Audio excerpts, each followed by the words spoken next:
botar aí para mim, por favor. Apresentação, professor Bruno.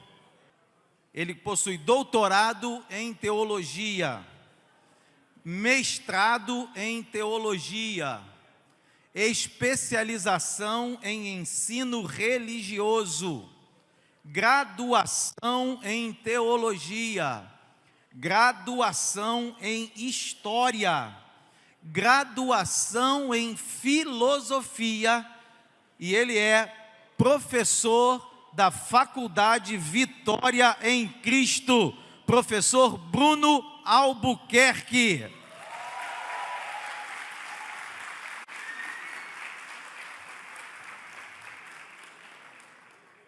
Obrigado, meu pastor.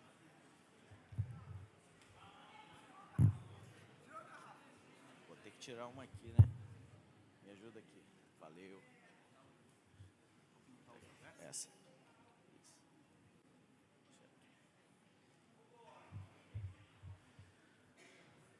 A paz do Senhor a todos e a todas. Glória a Deus.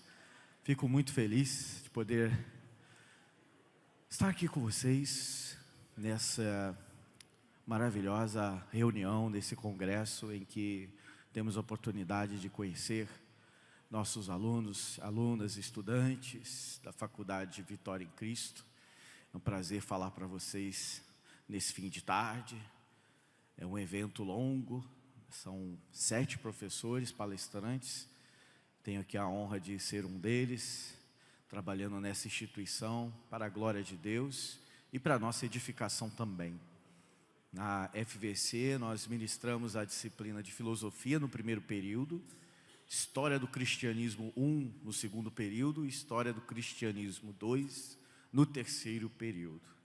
E eu fico muito feliz de poder estar aqui, né, nesse ambiente eclesiástico, sagrado, mas também na descontração de um relacionamento saudável que a gente tem cultivado em nossas lives, à distância, mas esses momentos são fundamentais para a gente estar mais perto, para a gente se ver, para a gente se conhecer, e as pessoas que estudam nos polos também deixo aqui meu abraço e a minha gratidão a Deus pela vida de vocês. Eu gostaria de falar um pouquinho sobre um tema que faz a ligação entre as 3 disciplinas, um elo entre as 3 disciplinas que temos lecionado na FVC: Filosofia, História do Cristianismo 1 e 2. E a minha fala, vou tentar ser breve, eu sei que é muito difícil falar de 400 anos de história em 40 minutos. Vou tentar aqui abordar o tema de uma forma bem resumida, dando aqui chaves de leitura para a gente compreender melhor qual a relação entre filosofia e cristianismo nos primeiros séculos da fé cristã, nos primeiros séculos da pregação cristã. Então, desde já, vamos agradecer ao Senhor. Queria que você fechasse seus olhos, curvasse sua cabeça, vamos orar. Bondoso Deus, Pai amado, muito obrigado, Senhor, pela oportunidade que o Senhor me concede de estar aqui, subindo, Senhor, diante deste altar, diante desta tribuna, diante deste púlpito, para levar algumas palavras, algumas considerações sobre a nossa fé. Que o Senhor nos abençoe, que o Senhor nos ilumine, que o Senhor nos dê direcionamento. Isso nós te pedimos e agradecemos em nome de Jesus. Amém. Irmãos e irmãs, o título da nossa breve palavra é sobre filosofia e cristianismo na antiguidade. Eu queria falar dentro de um recorte de tempo, como os alunos que já estudaram ou estão estudando história já sabem, o recorte de tempo que pega do início do cristianismo, ali pelo ano 30 da era cristã, né, do primeiro século, e mais ou menos o século V, por volta de 476 ou um pouco antes, quando veio a queda do Império Romano, a queda de Roma, da cidade de Roma. Mas eu não vou chegar a tanto, vou tentar chegar até o século III pelo menos. Vou tentar chegar ali nos idos pré-Constantino, pré-imperador Constantino, pré-concílio de Nicéia. Vou tentar falar um pouco desse período do século I até o século III. Pode passar, por favor?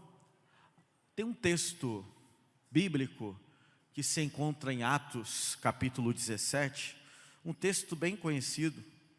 Creio que muitos de vocês já tiveram contato com ele, ou já ouviram pregações sobre esse texto, que é da segunda viagem missionária de Paulo, apóstolo Paulo, ali na região da antiga Acaia, que hoje nós chamamos de Grécia. Nessa região, uma famosa cidade que é muito conhecida pelo fato de ali terem vivido grandes filósofos da história grega, como Sócrates, Platão e Aristóteles. Nessa cidade de Atenas, Paulo pregou o Evangelho. Paulo anunciou o Evangelho diante de um público muito desafiador. E este era um público constituído por filósofos. E eu faço menção desse texto só para a gente ilustrar essa primeira meditação que vai nos encaminhar para o percurso da história. E alguns dos filósofos epicureus e estoicos contendiam com ele, e uns diziam: que quer dizer este paroleiro, este falador? E outros: parece que é pregador de deuses estranhos, porque eles anunciava Jesus e a ressurreição. E tomando-o, levaram ao Areópago, dizendo: poderemos nós saber que nova doutrina é essa de que falas? Pois coisas estranhas nos trazes aos ouvidos. Queremos, pois, saber o que vem a ser isso. E estando Paulo no meio do Areópago, disse: varões atenienses, em tudo vos vejo um tanto supersticiosos. Até aqui. Só para ilustrar esse primeiro encontro, em nosso ver, é o primeiro encontro entre a pregação do Evangelho, a pregação do anúncio, a transmissão da fé cristã no contexto missionário, em um ambiente totalmente estranho ao primeiro ambiente cristão, que era a Palestina. A gente tem aqui Atenas, que é uma das principais cidades intelectuais, uma das principais cidades do mundo antigo, uma das cidades que estabeleceu a filosofia para o resto do mundo. E o que é filosofia? Nós já sabemos. Filosofia é um estilo de vida, é um estilo de pensar, mas também é um método de pensar, que implica o amor pela sabedoria, o amor pelo conhecimento. A gente sabe que a cultura grega é muito diferente da cultura judaica. O cristianismo surgiu na cultura judaica. O cristianismo surgiu em um contexto, um ambiente judaico, em que o povo já tinha o costume das leis, da moralidade, da ética, dos cerimoniais judaicos. Quando nós adentramos esse contexto em que Paulo anuncia o Evangelho, o desafio é outro, porque nós estamos agora diante de um público totalmente ou quase totalmente não judaico, um público não judeu, um público chamado gentio, um público grego, que não tem contatos diretos com a Torá, com a lei de Moisés, não conhece absolutamente nada das Escrituras do Antigo Testamento, tem uma outra concepção de vida, de comportamento, de valores e de religião, que aparentemente estão fora daquilo que o primeiro anúncio do Evangelho lá em Jerusalém estava acostumado a ouvir. Então, nós vamos ver o seguinte, próximo slide, por favor, pequeno comentário sobre essa questão, é que esse texto narra o que seria considerado o primeiro encontro entre a fé cristã e a filosofia grega, como nós dissemos. É um texto que narra mais do que um fato. Além de ser um fato, ele expressa uma condição para o futuro da missão cristã. Dentro daquele contexto, se não houvesse o diálogo, se Paulo não tivesse a coragem, movido pelo Espírito Santo, e por todas as condições que Deus estava dando a ele, não seria possível, sem o diálogo, o anúncio da fé cristã e da evangelização naquele contexto. E aí nós vemos o seguinte, o que aconteceu? Inicialmente, não houve um entendimento entre as partes. conforme nós lemos os versículos 32 e 33. Aconteceu que entre os ouvintes, pouquíssimas pessoas se converteram, aceitaram a mensagem de Paulo. Uma grande parte daqueles filósofos, estoicos e epicureus, vou falar um pouquinho deles depois, eles vão dizer o seguinte: olha, Paulo, nós vamos te ouvir daqui a pouco, em outro momento, volte outro dia. E parece que aquela pregação não deu muito certo. Isso do ponto de vista humano, do ponto de vista natural. Agora, quando observamos esse texto escrito por Lucas, e Lucas, por sinal, é o único autor do Novo Testamento que não tem ligação com a cultura judaica. Lucas provavelmente é o único autor do Novo Testamento que não é judeu ou não tem relação com a cultura judaica, né? Todos os autores do Novo Testamento têm ligações ou vêm da cultura judaica, ou vêm da religião judaica para a fé cristã. Lucas não, ele não tem relação com o judaísmo, e justamente Lucas, que redigiu o livro de Atos, é aquele que fala desse primeiro encontro entre Paulo e a cultura grega, o que possibilitou a missão da igreja e que possibilitou nós estarmos aqui hoje, quase 2000 anos depois. Glória a Deus. Então, esses filósofos rejeitaram o apóstolo, e eles rejeitaram sendo estoicos e epicureus, e eles faziam parte dessa tradição filosófica grega conhecida como escola helenística. Escola helenística é uma das grandes tradições da filosofia grega, entre muitas escolas que haviam naquele período. Lembre-se do significado do termo filosofia, só relembrando, quem estuda, quem é estudante da FVC, já aprendeu no primeiro período que a palavra filosofia significa amor pela sabedoria.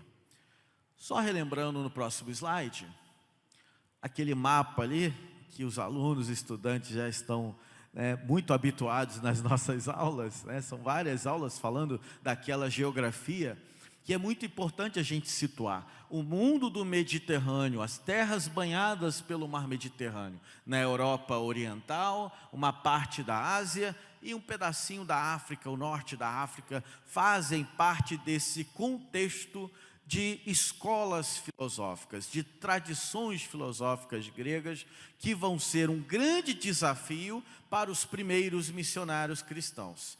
Quando eles estão lá na Palestina, que é do lado direito ali no mapa, na parte da Palestina, o contexto é predominantemente judaico. Mas quando o cristianismo, quando os apóstolos, Paulo e seus cooperadores saem da Palestina, eles se deparam com um grande número de culturas, com uma grande variedade de religiões, com um grande número de pessoas que não tinham o menor contato com a palavra de Deus. Eles nunca tinham ouvido falar sobre Moisés, sobre os mandamentos, sobre a Escritura. Eles não tinham esse contato. Eles tinham outras religiões e outros comportamentos. O desafio era enorme, mas apóstolo Paulo e todos os demais que saíram de sua zona de conforto para enfrentar esses desafios, certamente, conforme lemos no livro de Atos, conforme lemos nas próprias cartas do apóstolo, certamente eles foram bem-sucedidos, porque Deus era com eles diante desses desafios. É fundamental a gente entender essa questão. Vamos em frente mais um pouquinho, no próximo slide. Eu queria então fazer aqui algumas reflexões com base nessas perguntas. Tendo em vista essa primeira meditação, em Atos 17, que fala desse primeiro encontro de Paulo, apóstolo, com os gregos filósofos, eu queria então deixar essas questões aqui. Como, quando e por que a filosofia grega e o cristianismo passaram a dialogar? Primeira questão para a nossa reflexão. A segunda questão: de que modo o cristianismo e sua teologia alteraram o curso do pensamento ocidental? Porque vinha uma tradição filosófica, chega a fé cristã, qual é o impacto que a fé cristã vai colocar, vai representar para esses filósofos? E terceiro, o que a filosofia, ao contrário, por outro lado, o que a filosofia representa para a teologia cristã na antiguidade? Pelo menos ali do século I até o III. O que a gente pode dizer da filosofia? Até que ponto ela atrapalha? Até que ponto ela ajuda? Até que ponto é indiferente essa questão? como deve ser ou como foi de fato a relação entre teologia e filosofia. A gente sabe muito bem que a teologia é discurso racional, ou alguns até dizem que é ciência mesmo, sobre a revelação, ou a ciência ou discurso que fala sobre a revelação de Deus a partir de Jesus Cristo. Mais ainda, teologia não é apenas o estudo de Deus, porque ninguém consegue estudar Deus, ninguém consegue discursar sobre Deus como você discursa sobre qualquer objeto da realidade. Falar teologicamente é falar sobre qualquer assunto à luz de Deus. Isso é fazer teologia. É falar sobre arte, sobre filosofia, sobre política, sobre religião, sobre a sociedade, sobre qualquer tema à luz de Deus. Isso é fazer teologia. Porque não é estudar sobre Deus. A gente estuda sobre a palavra de Deus, sobre a revelação de Deus por meio de Cristo e das Escrituras, mas muito mais nós fazemos o seguinte: falar sobre todas as coisas racionalmente, com entendimento, a partir daquilo que Ele revelou. Como foi dito anteriormente, as coisas reveladas são para nós, as coisas ocultas pertencem a Ele. Então todo teólogo e toda teóloga tem que ter isso em mente. Precisa entender que nós não vamos saber tudo, nós não vamos descortinar tudo, não vamos descobrir tudo, mas a partir daquilo que Ele revelou, é possível conhecermos e é possível alcançarmos pela sua infinita graça e misericórdia. Esse texto de Atos nos faz pensar sobre isso. Pode ir para o próximo, por favor?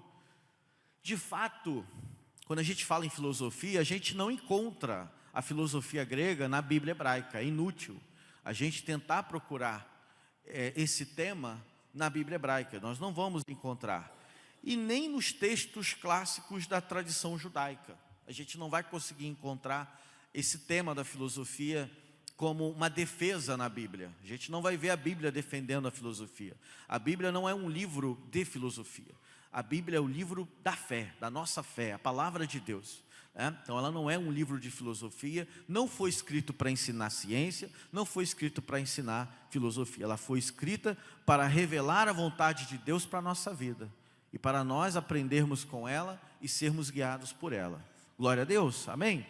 Então, é inútil, a primeira coisa que a gente precisa saber quando trata desse tema, é que não é possível encontrar na Bíblia uma defesa de qualquer doutrina filosófica. A Bíblia é a palavra de Deus que foi escrita para revelar as manifestações históricas de Deus, ou a revelação de Deus na história humana, na história do povo dele, na história de Israel e na história da igreja primitiva. O ápice dessa revelação, quem é? Qual é o ponto mais alto da revelação de Deus na história? Jesus Cristo. Cristo Jesus é o ponto mais alto dessa revelação. Hebreus, capítulo 1, versículo 1 e 2, é um texto muito conhecido, que diz: havendo Deus falado de muitas maneiras, de muitos modos, aos pais através dos profetas, nesses últimos tempos Ele fala através do Filho, a quem fez herdeiro de todas as coisas. E essa palavra é que nos interessa, porque tudo o que nós aprendemos na ciência, na história, na teologia, em todas as áreas do saber, tem que ter Cristo como centro. A nossa fé, a nossa pregação, a nossa teologia, e a teologia que essa instituição defende, é uma teologia cristocêntrica. Cristo está no centro dela.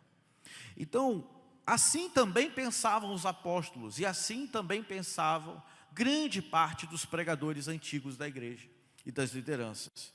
A primeira tentativa de dialogar, fazer dialogar o judaísmo com a filosofia, foi feito por Fílon de Alexandria, já no século cristão, já na era cristã, de uma forma muito tardia. Então, quando os judeus se encontram com os filósofos e com os pensadores gregos, eles se estranham, eles não conseguem se entender. E Paulo, quando prega para eles, também não consegue se fazer entender para todos. porque era muito difícil, eles não acreditavam na ressurreição. Os filósofos acreditavam na reencarnação, uma outra doutrina, não tem nada a ver com a fé cristã. Eles não acreditavam, por exemplo, em um único Deus, muito embora Platão e Aristóteles deixaram teorias sobre um único Deus, mas a mitologia grega é repleta de deuses, é politeísta. Então aparentemente não havia pontos de encontro entre esses dois caminhos. Parecia que o evangelho jamais iria alcançar esses grupos, porque era tudo muito complicado, tudo muito complexo. Mas olhando mais adiante, pode passar, por favor? Mesmo assim, a Bíblia tem uma importância filosófica? A Bíblia ela tem uma importância filosófica. Embora ela não seja um livro de filosofia, ela tem uma importância filosófica. É possível a gente pensar filosoficamente a partir de temas bíblicos, a partir de realidades que a Bíblia coloca para nós. Por exemplo, qual a natureza humana? O que é o ser humano? Como o ser humano se posiciona diante de Deus e diante do próximo? A ética, as questões do comportamento, o que é a alma, por exemplo, o que é o corpo, como se relacionam alma e corpo. Isto, biblicamente, traz muitos temas para questões filosóficas, embora a Bíblia não seja um livro de filosofia, é o livro que é a palavra de Deus para nós, tá? Deixo isso bem claro, para a gente não confundir. Mas o diálogo é possível? O diálogo é possível. Desde o momento que o verbo se fez carne, a palavra de Deus, né, em Cristo ela se fez carne, está lá em João capítulo 1, como nós já vimos, né? Desde que o verbo se fez carne, quer dizer que o verbo é a palavra, é a linguagem, e para nós alcançarmos e anunciarmos o Cristo ao outro, nós precisamos compreender a linguagem do outro. Nós precisamos entender, compreender e saber como é essa linguagem, para que nós possamos então anunciar o Evangelho e sermos compreendidos. Um dos grandes problemas das igrejas é o problema da comunicação. Muitas vezes você prega uma verdade, mas você não se faz entender. Você não consegue se fazer compreender naquela verdade que você está trazendo para o povo. Um dos grandes problemas não é a falta de conhecimento, muitas vezes é a falta de comunicação desse conhecimento, da transmissão desse conhecimento. Porque, gente, nós recebemos Cristo em nossa vida e nós queremos compartilhar. Nós queremos que o outro tenha acesso a esse mesmo caminho, porque só há um caminho. E nós queremos compartilhar. Nós desejamos compartilhar. O Espírito, se Ele habita em nós, Ele nos leva a compartilhar o caminho o qual temos aprendido. E quem é o caminho, a verdade e a vida da igreja? É Cristo. Então queremos transmitir a fé, mas precisamos entender um pouquinho a linguagem. E assumir o desafio da linguagem não é fácil. Como não foi fácil para os primeiros apóstolos, que saíram do seu contexto judaico, natural, e entraram em um contexto totalmente diferente, muito estranho, muito embora Paulo, falando um pouquinho do apóstolo Paulo, ele não tinha apenas formação judaica, ele também tinha formação grega, na literatura grega. É possível dizer que Paulo ele tem 3 dimensões na sua formação: a formação judaica, a formação grega e a formação cristã. É possível identificar o apóstolo Paulo a partir desses 3 pontos de vista. Mas para ele, Cristo é o centro de toda essa sua formação e é o que faz ressignificar toda a formação anterior judaica e grega. Mas ele aproveita isso, ele tira proveito dessa formação judaica para alcançar os judeus. E ele tira proveito da formação grega para buscar alcançar os gregos, os gentios. Então, Paulo nos ensina muito, o testemunho dele na Bíblia nos ensina muito sobre essa capacidade de dialogar dentro das diferenças, para que o Evangelho seja anunciado, para que Cristo seja glorificado, para que não a nossa vaidosa intelectualidade, a nossa racionalidade seja glorificada, não, mas para que Deus seja glorificado através de nós. Então, quando falamos nessa aproximação entre cristianismo e filosofia, entendemos que a Bíblia traz tudo o que a gente precisa. Tanto é que um filósofo e teólogo cristão do século IV, chamado Gregório de Nissa, foi um teólogo do século IV, ele dizia que a formação, o desenvolvimento integral do sujeito é a partir da Bíblia, se constrói a partir da Bíblia. E ele era teólogo e filósofo, e ele reconheceu a Bíblia, a palavra de Deus, a Escritura, como fundamento de uma formação integral que precisamos realizar em nossa vida. Aliás, que o Espírito Santo realiza em nossa vida. E aí nesse texto de Atos, vai nos indicar, né, esse desafio. Agora, a Bíblia, ela é a palavra de Deus.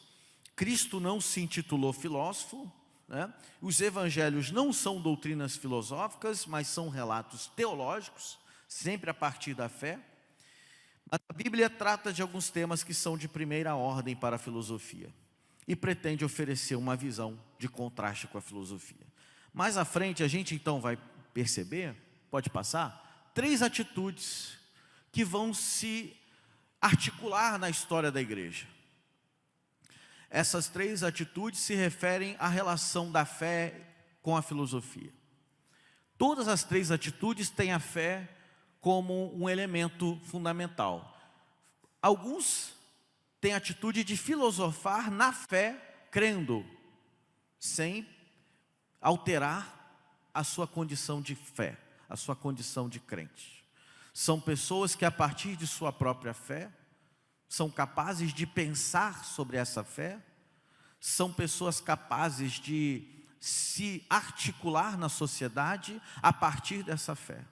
Não ficaram presas num gueto religioso, mas elas estão aí como sal da terra e luz do mundo.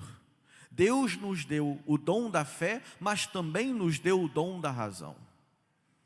Crer também é pensar, apesar de que há uma paz que excede todo o entendimento, e o nosso entendimento é limitado, sabemos disso, mas há uma atitude de diálogo, filosofar na fé, crendo.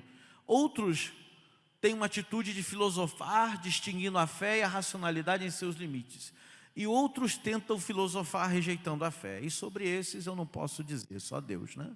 Não posso julgar essas pessoas, infelizmente, que utilizam a filosofia e a própria ciência para tentar desconstruir, para tentar rejeitar a fé. Isso aí é lamentável. Mas o nosso propósito aqui é estudar, é crescer na graça e no conhecimento, fortalecendo a nossa fé. Você está fortalecendo a sua fé? Participar da FVC, ser um aluno dessa instituição, tem fortalecido a sua fé? Glória a Deus, porque tem fortalecido a minha. Eu creio que tem fortalecido a sua fé também. Tem pessoas que pensam assim, não, você vai estudar teologia, você vai perder a fé. É uma situação complicada. Explicar para esse sujeito, tem que ter muita paciência com as pessoas que acham que estudar teologia você vai perder a fé. É complicado, por quê? Porque nós precisamos estudar a palavra de Deus, nós precisamos aprofundar a palavra de Deus. Vários motivos já foram trazidos aqui hoje, eu não preciso repeti-los, né? Tanto o professor Johannes como a professora Teresa já discutiram por que estudar os idiomas bíblicos, por que trabalhar com algumas concepções de ciência que possam dialogar com a nossa fé, como a psicologia. Então, não há necessidade dessa briga, desse conflito entre fé e razão, entendendo que a fé é o nosso ponto de partida. Estudar teologia não é capaz de tirar a sua fé. Porque a sua fé não está na teologia, a sua fé está em Cristo. A sua fé está na palavra de Deus. A teologia é o discurso racional, sistemático, organizado e, acima de tudo, bíblico também. E nós defendemos uma teologia bíblica, antes de tudo. Antes da sistemática, antes da história, antes da pastoral, é uma teologia bíblica. Então, a palavra de Deus que vai orientar a nossa vida. Muito bem, então seguindo mais um pouquinho, é importante relembrar que a fé em Jesus Cristo é o nosso fundamento. Não é a fé em outra coisa, em outro tipo de objeto, não. É a fé em Jesus Cristo, que é o fundamento, o ponto de partida e o horizonte da nossa caminhada na teologia ou em qualquer outro campo do saber. Porque há filósofos cristãos, há psicólogos cristãos, existem historiadores, cientistas cristãos que de maneira nenhuma se deixaram abalar na sua fé por conta de determinadas teorias. É necessário que venhamos buscar em Deus o discernimento, que venhamos buscar em sua palavra os critérios que vêm orientar a nossa vida. E assim nós que temos o Espírito Santo em nosso coração, em nosso ser, que Ele venha nos guiar e administrar. Que a gente possa permitir que Ele nos conduza em nossas decisões e em nossas reflexões. Mais à frente, por favor, estou pulando aqui alguns pontos, porque o slide completo vai ficar disponibilizado para vocês, tá bom? Então não há necessidade de eu ler todos os pontos, eu coloquei bastante texto, né? Diferente das aulas, das lives, que geralmente são poucos slides, né? São 11, 12, aqui eu estou colocando um pouquinho mais, porque vai ficar para vocês depois consultarem, tá bom? A teologia cristã tem a fé em Jesus Cristo, revelação de Deus, como ponto de partida e fundamento. Isto é, acerca do Deus que se revela através da criação, das Escrituras, do Verbo encarnado que é Cristo. Teologia é a fé em busca de compreensão. A filosofia ela já não possui essa qualidade. A filosofia se iniciou entre os gregos na Jônia, antiga Jônia, que é a Turquia, a partir da crítica aos mitos religiosos, questionando as explicações que eram feitas a partir dos deuses. Lembre-se de Xenófanes. Xenófanes foi o primeiro crítico da mitologia e do antropomorfismo. Vocês lembram aí dos nomezinhos? Parece até língua estranha, né? Xenófanes, Aristóteles, os nomes gregos dos filósofos, às vezes é difícil de gravar. Eu entendo os alunos, entendo, mas realmente é importante vocês saberem, pelo menos os principais. Você sabendo quem foi Sócrates, Platão e Aristóteles, já tá de bom tamanho, né? Parece até língua estranha, né, irmão? Mas esses filósofos, eles questionaram os mitos gregos, aquelas histórias dos deuses, etc., que hoje a gente vê muito nos filmes e nos quadrinhos. Eles questionaram os mitos na sua validade. Realmente, será que tudo deve ser explicado dessa forma? Será que não há um princípio na própria natureza que dê conta de explicar de onde surgimos ou de onde viemos? Mas entendam, pessoal, quando você estuda a história da filosofia grega, você entende que a primeira pergunta deles é teológica. A primeira pergunta que eles fazem é uma pergunta teológica. De onde viemos? De onde surgiu o cosmos? De onde surgiu o mundo? É uma pergunta teológica. Então, a filosofia em si, ela já está preocupada também com uma questão teológica de fundo, que é de onde viemos, né? Porém, entre os filósofos clássicos, também havia posturas religiosas. Apesar da crítica, também havia uma postura religiosa, como Platão, que defendeu. A primeira vez que surge a palavra teologia no grego é em Platão. Até não é na Bíblia, é em Platão que a gente tem pela primeira vez a palavra teologia como discurso sobre a divindade. Independentemente dos mitos de Homero e Hesíodo, Aristóteles pensou a metafísica. A metafísica é o estudo sobre aquilo que está além da física. para além da física, para todos os fenômenos e realidades que não são físicos. E isso é teológico também. Nós estudamos sobre fenômenos, sobre realidades que não são materiais, que não são físicos muitas vezes, né? A questão dos fenômenos, a questão da espiritualidade, a questão da mística, que é própria da nossa fé pentecostal, né? Do mistério de Deus que se apresenta através dos dons espirituais, que revelam também, né, a nossa relação com Ele. Então, tudo isso também é preocupação dos filósofos. Então, a gente já encontra aqui, até esse momento, alguns pontos de encontro entre a linguagem filosófica e a linguagem teológica. Mais um pouquinho adiante, por favor, pode passar.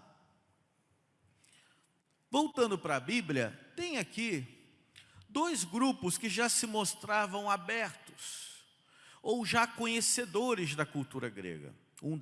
De um deles, Paulo já fazia parte. Então, no primeiro século cristão, sobretudo antes da destruição do Templo de Jerusalém, a filosofia era tratada muito como uma ameaça, não como uma aliada. Até porque a atitude de filosofar é no campo de questionar, criticar, duvidar, perguntar. Uma grande parcela das igrejas, de maioria iletrada, era indiferente ou resistente às tradições filosóficas. Mas a gente tem dois casos aqui, dois grupos que são tratados aqui no livro de Atos, que eram grupos cristãos que já estavam, digamos, mais acostumados ou mais, digamos, inseridos numa linguagem grega. Mesmo porque você sabe muito bem que todo o Novo Testamento, que conhecemos, os manuscritos do Novo Testamento originais, são gregos, como a professora já disse. Ora, quando a gente fala num Novo Testamento grego, a gente já tem aqui uma categoria de pensamento que não é judaica, né, em questão. Então, podemos já dizer que a linguagem empregada pelo Novo Testamento, que auxiliou no anúncio do Evangelho, o grego naquela época era como se fosse o inglês hoje. Você viaja para qualquer parte do mundo, você precisa saber no mínimo o inglês, que pelo menos no Ocidente é o idioma que faz o elo global entre as nações.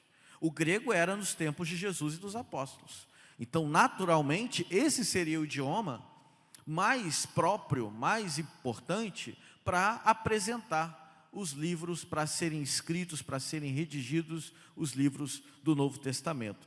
Então a gente tem dois grupos de cristãos que estão habituados na cultura grega, mais ambientados na cultura grega. O primeiro é o grupo dos cristãos helenistas que se converteram à fé cristã em Jerusalém. Alguns vêm mencionando a figura de Estevão. Ali é a cena dos diáconos, né? O estabelecimento dos diáconos, em Atos 6. Os nomes daqueles homens que foram separados para o diaconato não eram nomes hebraicos, eram nomes gregos, o que leva alguns comentaristas a sugerirem que se trata de um grupo historicamente voltado mais para a cultura grega, embora eles também fossem residentes em Jerusalém e tivessem conhecimento do judaísmo. Mas além desse grupo helenista, a gente tem a comunidade de Antioquia. E essa comunidade ela é muito importante, porque além da comunidade de Jerusalém, onde aconteceu o Pentecostes, onde aconteceram os primeiros anúncios da fé cristã, a gente tem a igreja de Antioquia, e não podemos nos esquecer que foi lá que o apóstolo Paulo se estabeleceu numa comunidade. E essa igreja de Antioquia era uma igreja já aberta, era uma igreja mente aberta, ou seja, preocupada com o futuro da missão da igreja, levando de fato a sério aquilo que Jesus ensinou: ide por todo o mundo, pregar o evangelho a toda criatura.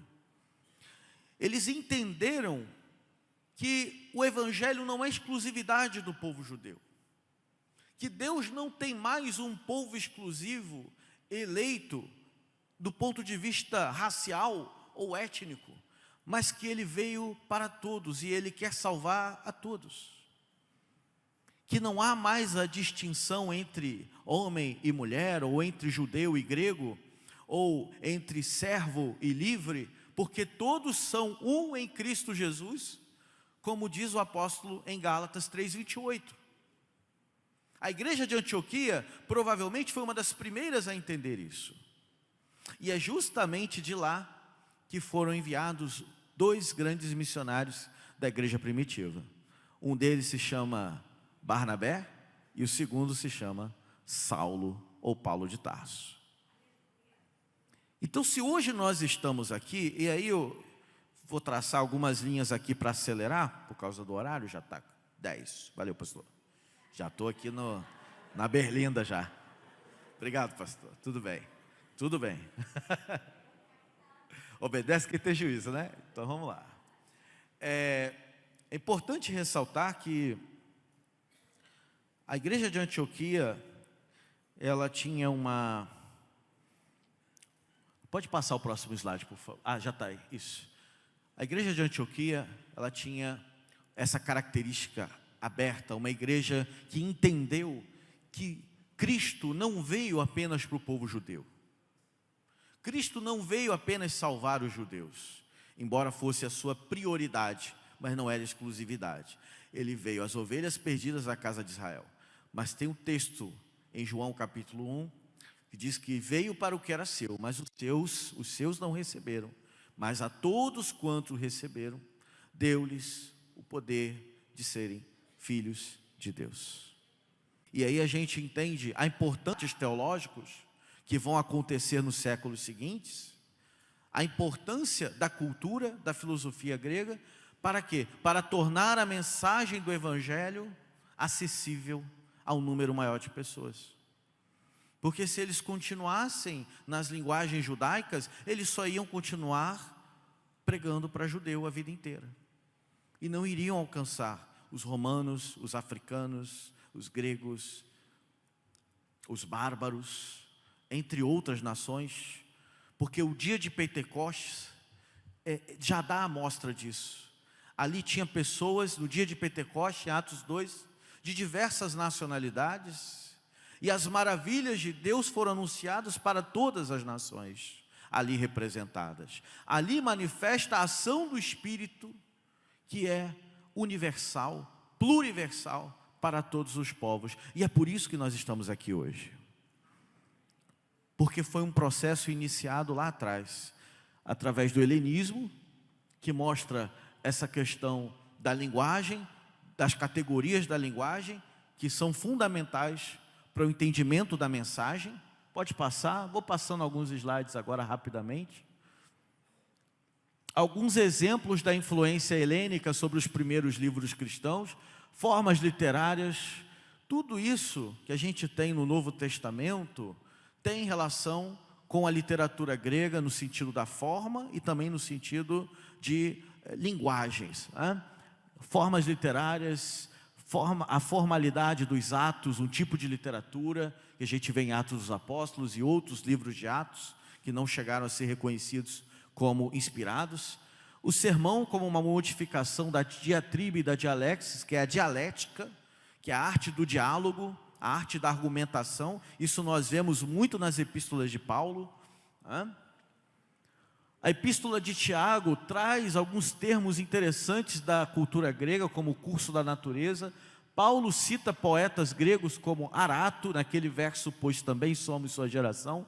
O paradoxo moral dos dois caminhos que a gente tem na Didaquê, embora não seja um livro bíblico, é um livro bem antigo, que está bem próximo ali do período apostólico, no início do século II. A Didaquê tem uma relação com a cultura grega também. Lista de vícios e virtudes comuns nas escolas helenísticas, como também temos lá naquele famoso capítulo de Gálatas 5, né? Gálatas 5, que fala das obras da carne e do fruto do Espírito. Literariamente, nós temos algumas relações que podem ser traçadas entre a cultura grega e a formação do Novo Testamento. Pode seguir, por favor, mais um pouquinho. Esse livro aí é bem bacana, embora já esteja esgotado, mas o autor Werner Jäger, um historiador alemão radicado nos Estados Unidos, fez um importante estudo chamado Cristianismo e Paideia Grega, que eu acho que é um estudo bem bacana, é um estudo que traz uma palestra, que é uma das últimas palestras, se eu não me engano, a última palestra desse autor, nos anos 60, a respeito da paideia grega. Eu vou terminar falando sobre isso, pode avançar mais um pouquinho. Pode pular isso aí também, vou pular algo. Aí, tá bom. Tem três, antes de falar da paideia, que eu vou fechar essa questão, tem três formas como o cristianismo e Jesus foi retratado na história antiga da igreja. A primeira a gente pode encontrar nas ruínas da antiga igreja do século III, da Dura Europos, na Mesopotâmia, uma região da Mesopotâmia, que trazia ali imagens pintadas nas paredes, que refletem os milagres de Jesus, indicando a libertação e a transformação dos batizados. Nesse caso, o Evangelho é o poder de Deus, como diz Romanos capítulo 1. O Evangelho continua em nosso tempo, sendo o poder de Deus que transforma as pessoas.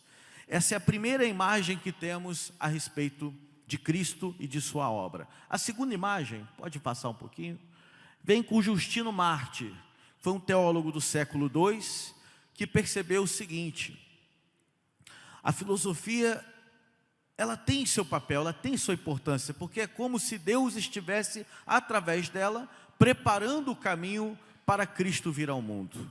Então, segundo Justino, foi importante sim, essas figuras terem aparecido, como Sócrates, Platão, Aristóteles. Foi importante que, mesmo eles não sendo cristãos, no sentido literal, mesmo eles não tendo Cristo no sentido literal, eles prepararam reflexões que seriam fundamentais para o desenvolvimento da fé, da teologia e da pregação cristã no ambiente grego. Justino, ele entende a mensagem do Logos, que é palavra, discurso, razão, racionalidade, como sendo o próprio Cristo encarnado.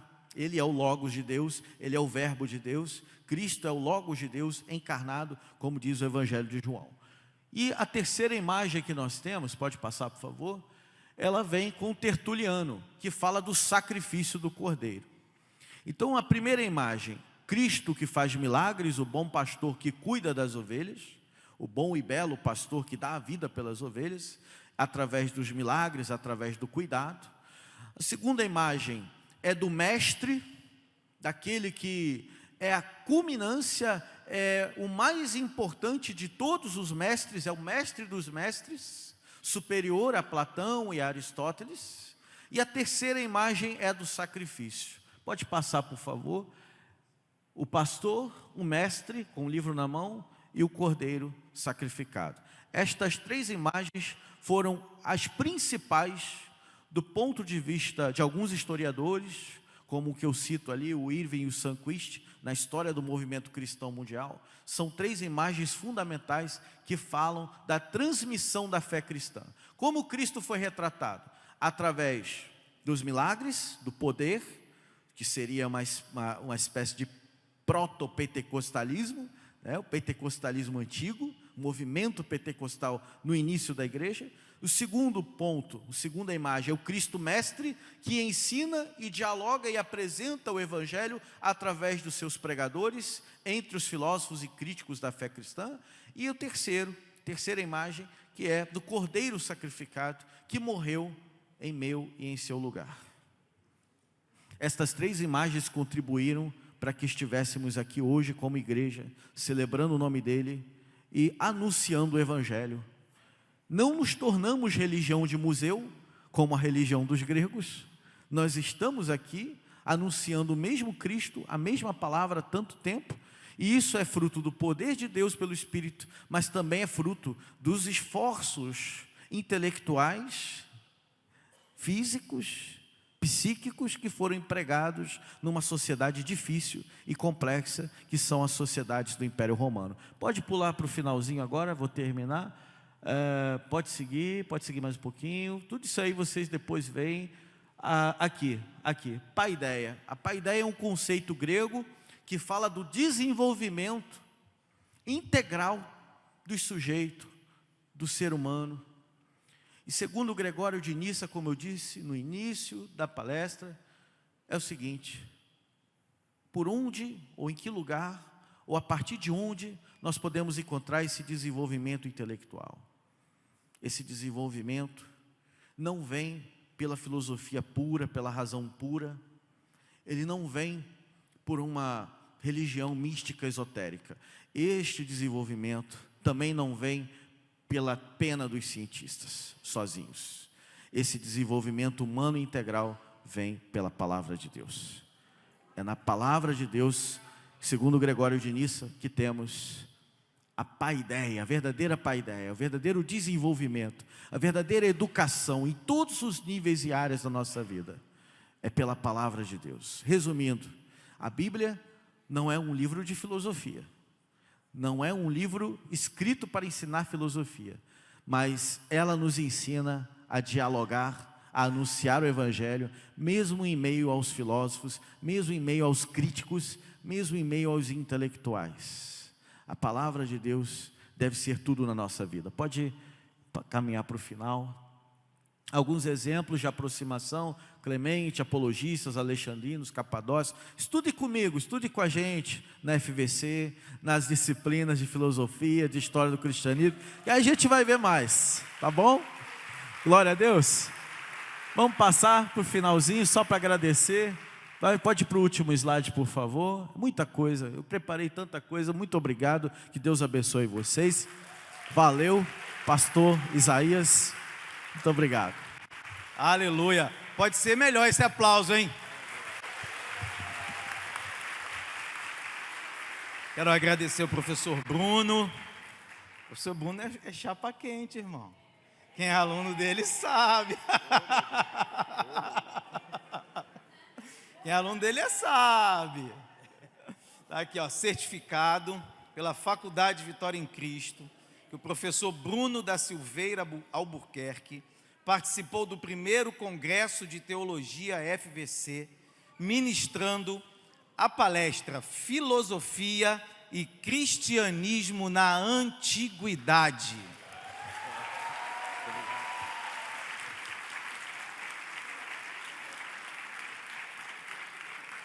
Como ele cumpriu o horário, ganhou um presente, né, irmão?